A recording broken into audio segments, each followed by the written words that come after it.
Graça e a paz do Senhor, irmãos. Que alegria! Que alegria saber que vocês estão bem. Saber que todos estão desfrutando da bênção do Senhor, da proteção.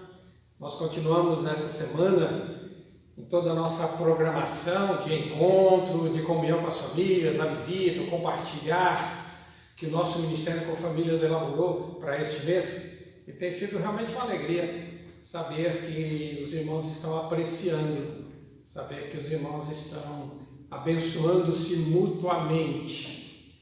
Deus continue fortalecendo, renovando a nossa igreja por conta de vocês. Bom, nessa noite nós estamos na nossa celebração ao Senhor. Hoje pela manhã nós tivemos a nossa EBD, compartilhando da palavra de Deus, estamos estudando aos princípios bíblicos, algumas doutrinas da palavra de Deus, e tem sido enriquecedor estar com os irmãos e irmãs que têm nos acompanhado aí através do nosso aplicativo. Quero encorajar você a participar nos próximos encontros nossos, nos finais de semana.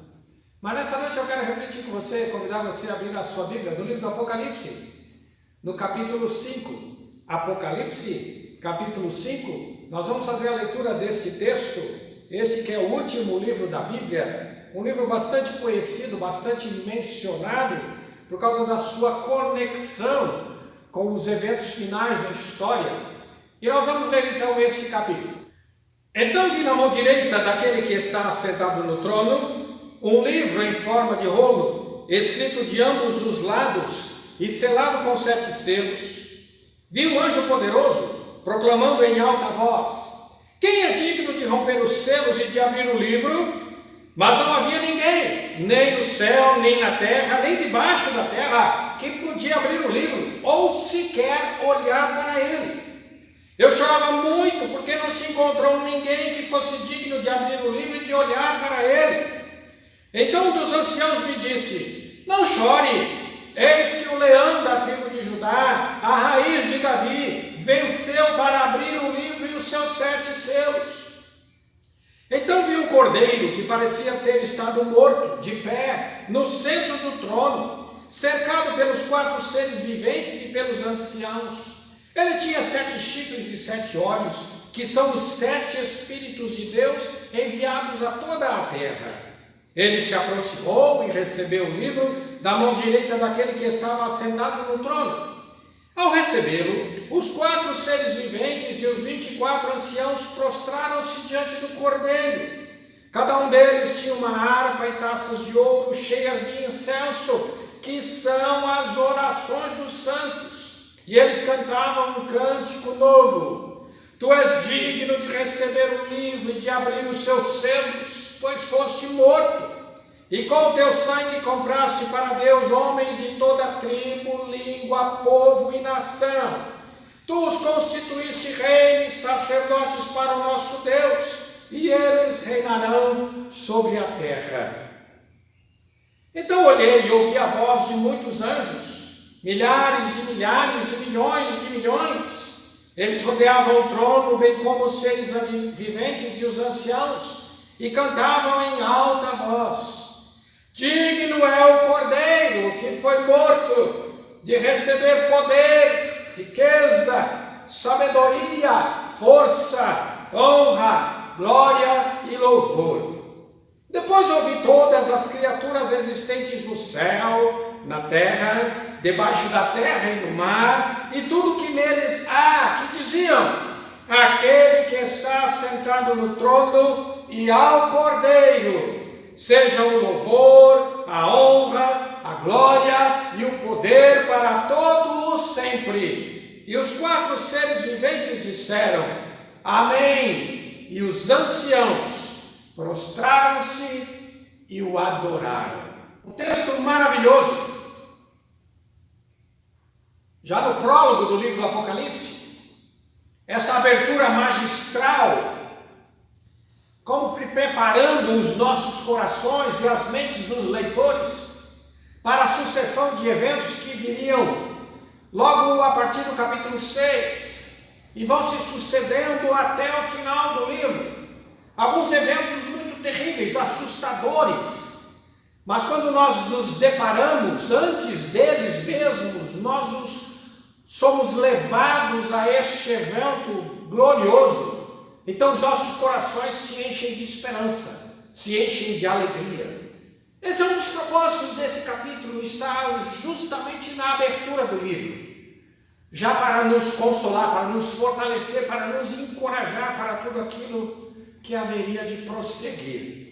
Esse capítulo ele nos dá uma visão resumida do como será o final. Ele nos dá uma visão antecipada de como será o fim das coisas. Por isso que nessa noite eu quero convidar você a pensar comigo nesse capítulo, no título Herdeiros da Glória Eterna.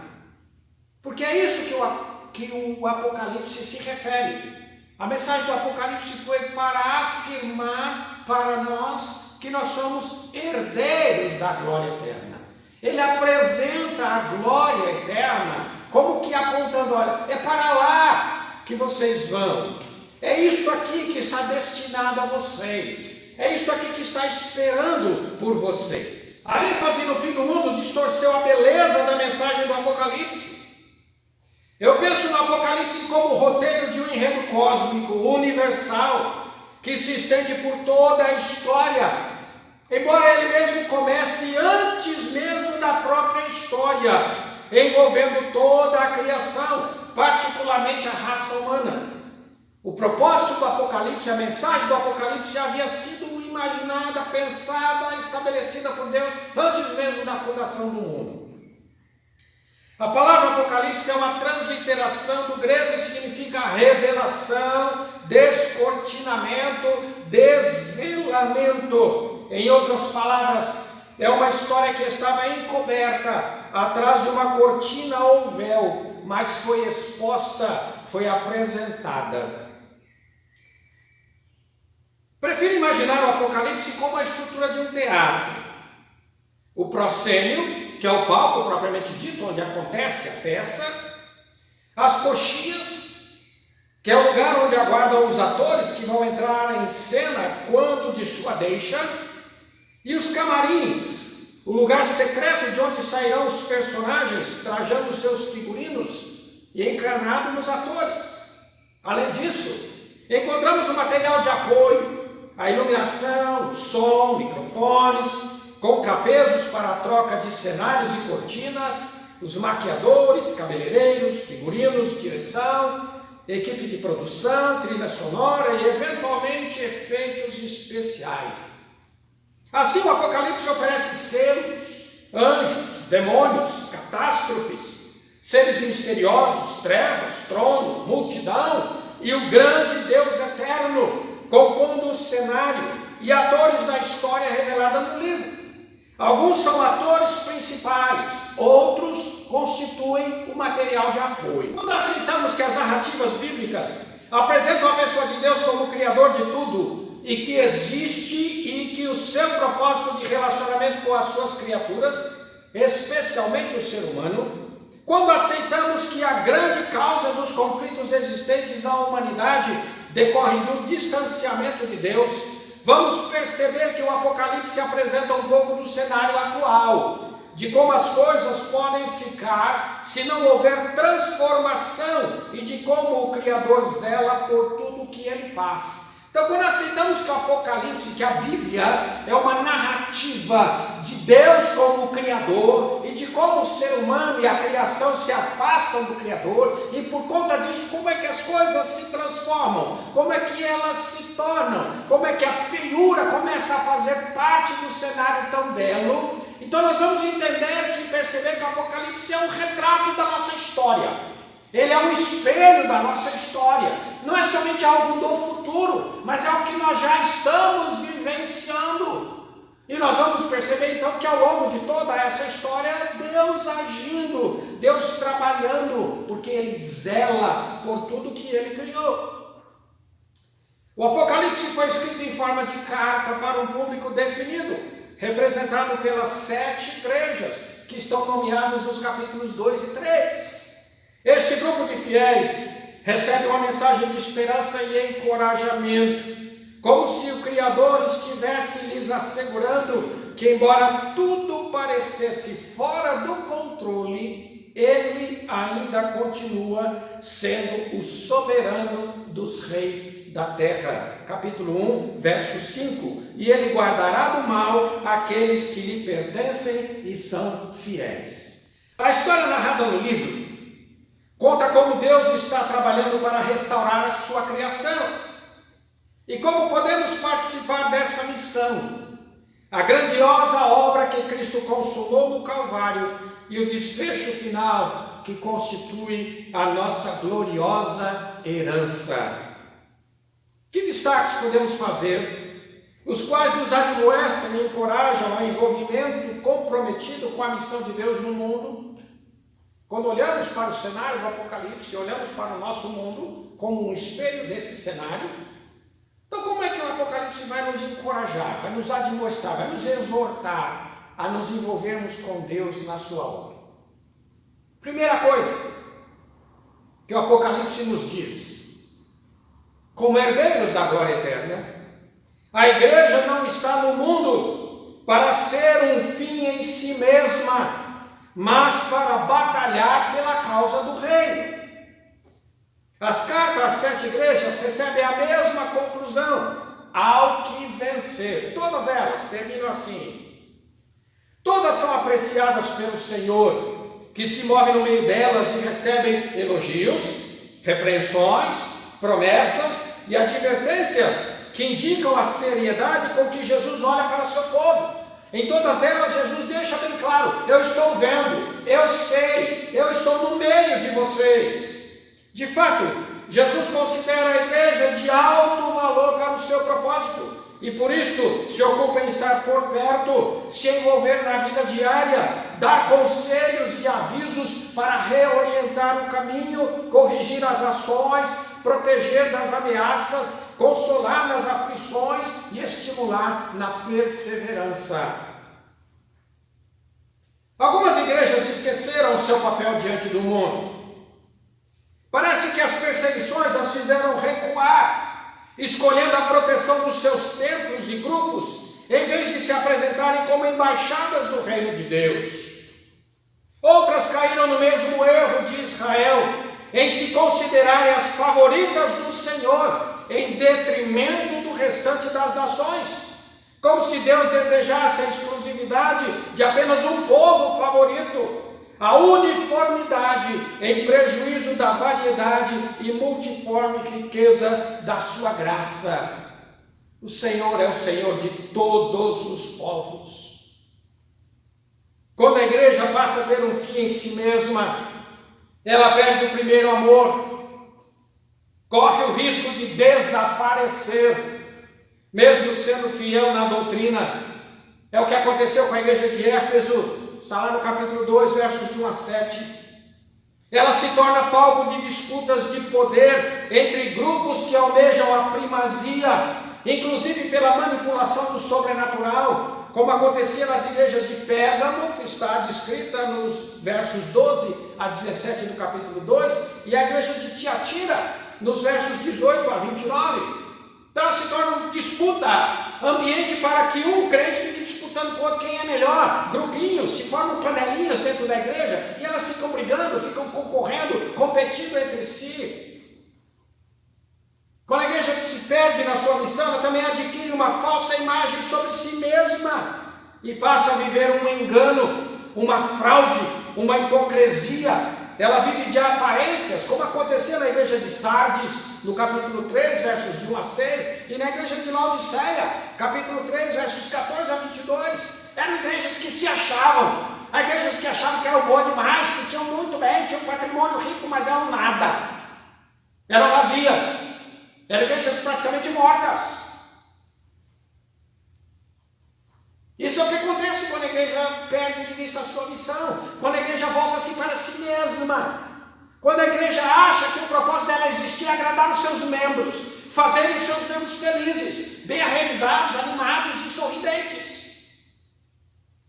Porém, quando ela batalha pela causa do reino, pode experimentar experimentar o cuidado e livramento do próprio Senhor, mesmo diante das situações mais difíceis e aterrorizantes, podendo colher os frutos do seu vigoroso trabalho, como era com as igrejas de Esmirna, capítulo 2, versos de 8 a 11, Filadélfia, no capítulo 3, de 7 a 13, eram igrejas que gozavam, experimentavam da proteção, da provisão de Deus, porque estavam conscientes do seu papel e exercendo a sua missão.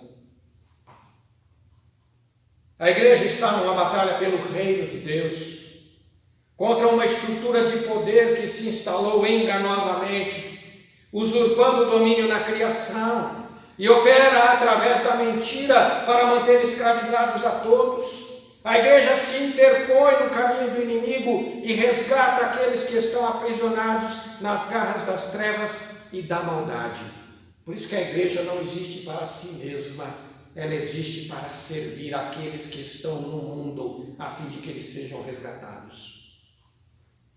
Segunda coisa, como herdeiros da glória eterna, o mundo visível e o invisível estão sendo purificados pelo Criador ao longo da história. A maldade cultivada e alimentada por muito tempo, desde tempos imemoriais, precisa ser extirpada totalmente, como uma ferida infeccionada que necessita de uma limpeza profunda, ainda que às custas da perda de uma parte do tecido muscular.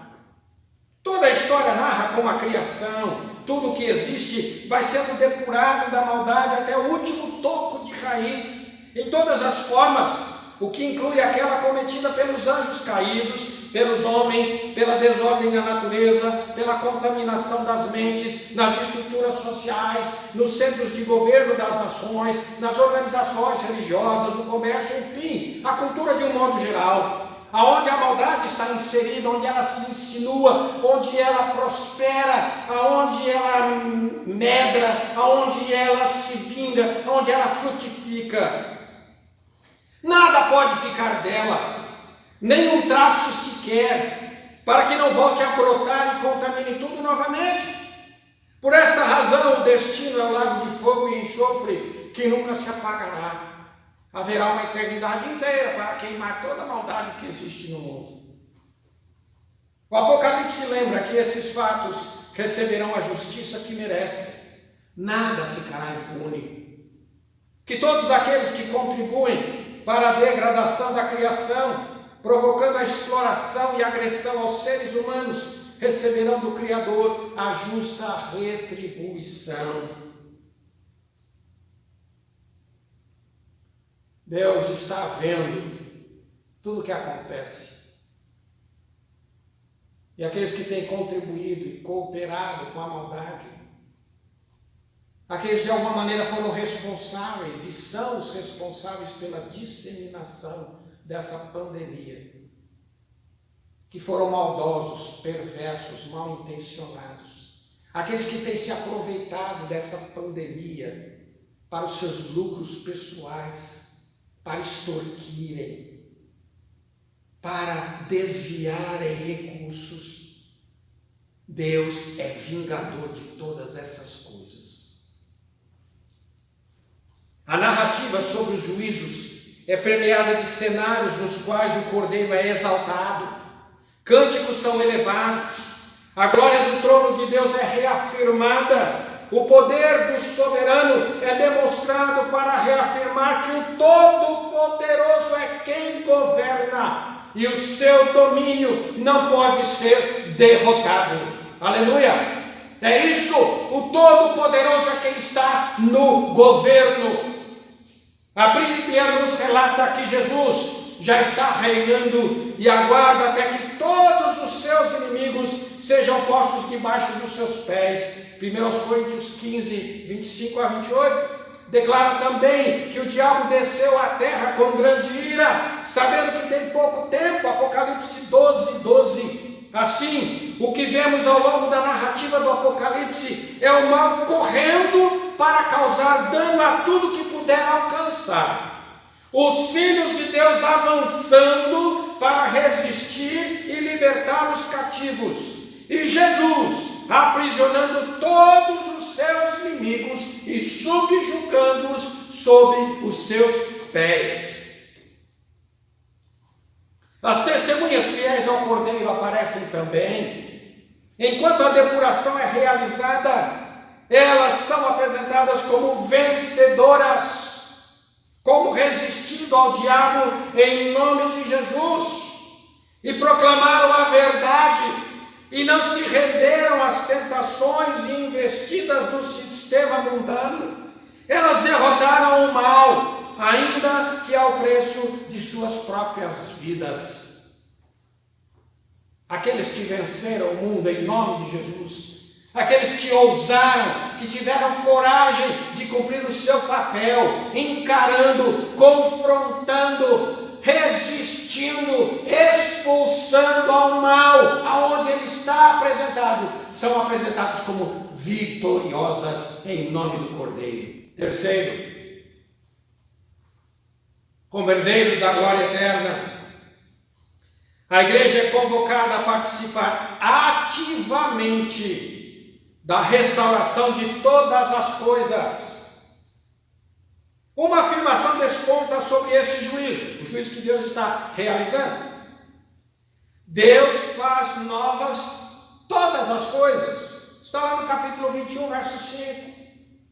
A consequência da aplicação do juízo percebe-se na aparição da nova Jerusalém, chamada de noiva do Cordeiro, que desce do céu e se torna o lugar da comunhão eterna entre Deus e sua criação. Depois de apresentar os acontecimentos resultantes da manifestação do juízo final, as sentenças proferidas pelo Criador, a proclamação da vitória completa e consumada do Cordeiro e seu exército contra todo o mal que estava influenciando a história, chegamos ao ápice e desfecho do enredo no livro do Apocalipse. Nós estamos agora no final da história. Os 2 últimos capítulos eles vão falar disso. Vão apresentar o grande juiz no seu trono, e a primeira coisa que esse juiz diz é: eis que faço novas todas as coisas. E apresenta então a vitória, proclama a vitória do Cordeiro, proclama a vitória do seu exército, e apresenta então a nova Jerusalém, o lugar da comunhão, o lugar então que desce do céu à terra e conecta e reconecta o ambiente de adoração, de comunhão e da presença da criação com o Criador. Os 2 últimos capítulos reservam um cenário que atende ao anseio de toda a esperança que foi estimulada durante todos os capítulos anteriores. Essa esperança perpassa todo o livro como um fio que une todas as partes e dá significado a elas. Há um fio chamado esperança que une do capítulo 1 do Apocalipse, cada um dos capítulos, cada um dos eventos, mesmo os mais aterrorizantes, e chega até o final. É importante esse fio, é importante esse elemento aglutinador, porque depois de ler a respeito dos eventos que aguardam o futuro da humanidade, o espectador poderia ser levado ao cinismo ou ao pessimismo existencial. Se não houvesse isso, nós leríamos o Apocalipse, olharíamos para ele: bom, se isto é o final de tudo, então para que continuar vivendo? Se isto é o final de tudo, para que continuar trabalhando? Pelo que nós estamos construindo? Qual o motivo, qual a razão, qual o propósito da nossa existência? É por isso que tem esse fio de esperança, de consolo, de coragem, que dá uma paradinha no meio do livro e diz: olha, para, ainda não acabou, tem mais para frente, continua, avança. De vez em quando ele abre e dá um vislumbre do trono, ele dá uma imagem como um reflexo, um lance, um raio, um flash da glória de Deus, acompanhando toda a história.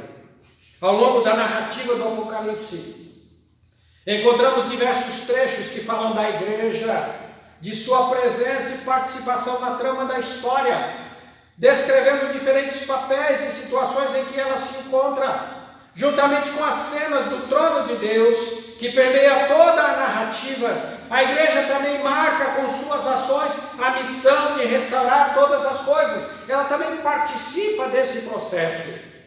Contrariamente ao pensamento de alguns dentro da igreja, que afirmam uma posição passiva da igreja, que somente aguarda o arrebatamento como uma fuga da destruição do universo. Alguns entendem então que a igreja tem que ficar aqui esperando a volta do Senhor, enclausurada dentro de suas estruturas, resistindo às investidas do mundo e desejando ardentemente ser arrebatada. Outros que interpretam o Apocalipse dentro de uma abordagem exclusivamente futurista, quando todos os eventos descritos ainda estão por acontecer numa rápida sucessão, sem a participação efetiva da igreja, como se o Apocalipse fosse uma outra história, a parte desta. Encontramos no texto do livro várias referências que convocam a igreja a assumir sua posição de agente e cooperador de Deus na criação de novos céus e nova terra, onde habita a justiça. Por exemplo, a igreja participa através do clamor constante pela justiça contra a impiedade. Capítulo 6, verso 10.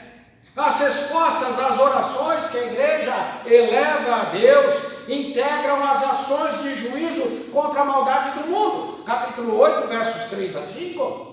A igreja é responsável pelo anúncio da mensagem de Deus por todo o mundo. Capítulo 10, versos 7 e 11. A igreja se torna a inimiga do diabo em sua tentativa de enganar e aprisionar as nações. Capítulo 12, verso 17 e capítulo 13, verso 10. A igreja é descrita ao mesmo tempo como herdeira da Nova Jerusalém. Capítulo 21, verso 3 e capítulo 22, verso 14. E a própria herança. Capítulo 21, versos 9 e 10. A igreja é uma amostra, um retrato, um protótipo da nova criação redimida.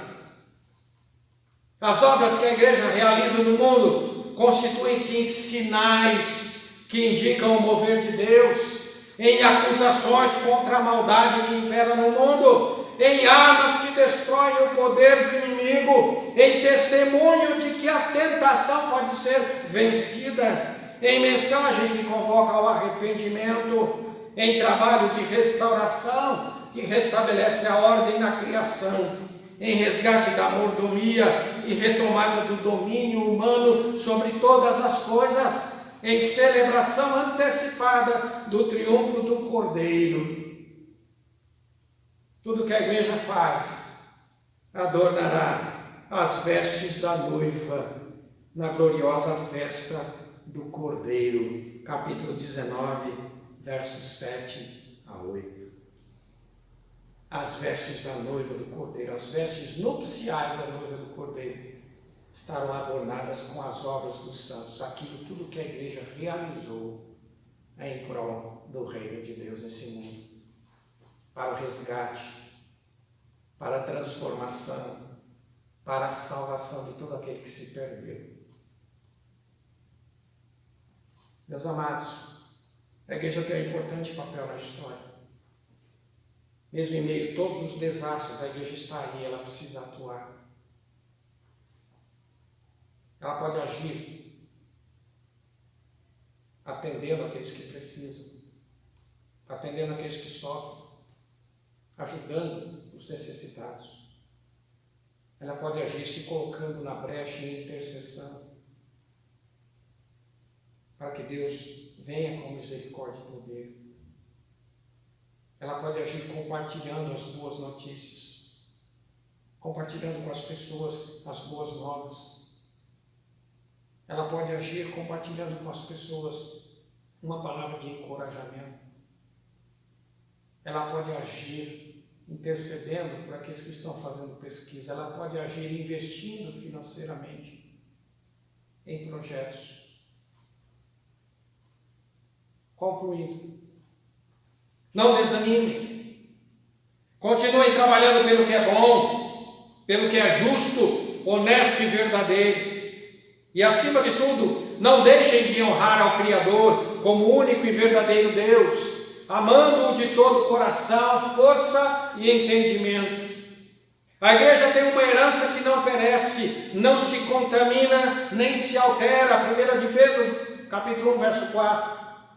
Esta obra, esta herança é resultante da obra de Cristo na cruz, reafirmada pela sua ressurreição dentre os mortos e a ser consumada em sua volta futura. Uma promessa como esta deve nos inspirar e encorajar a nos envolvermos com Deus em sua obra de resgate e restauração de toda a criação, juntarmos nossos esforços e recursos, oferecendo-os a Deus como instrumentos ao seu trabalho, nos unirmos como um só bloco para resistir contra as investidas do diabo, ao mesmo tempo em que avançamos, reconquistando os territórios escravizados pelo mal ao senhorio de Jesus Cristo. Sendo assim, como igreja, somos exortados de que a igreja não está no mundo para ser um fim em si mesma, mas para batalhar pela causa do reino.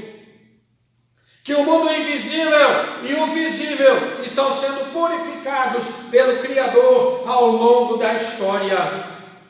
E a igreja é convocada a participar ativamente da restauração de todas as coisas, porque tudo aquilo que ela fizer adornará as vestes nupciais nas bodas do Cordeiro. Essa pandemia vai passar. Estejamos preparados para proclamar por todos os meios e maneiras: aleluia! Porque o nosso Senhor, o nosso Deus, o Todo-Poderoso, já reina. Capítulo 19, verso 6. O nosso Deus, o Todo-Poderoso, já reina, porque os reinos deste mundo se tornaram do Senhor e do seu Cristo, e Ele reinará, e nós reinaremos com Ele. Amém. Eu e você, cada um de nós, e todos nós juntos, somos herdeiros da glória eterna. Não importa o que aconteça, não importa quão terríveis as coisas se tornem, porque o Cordeiro está vivo, atuando, governando e reinando, e conduzirá a história até o seu fim.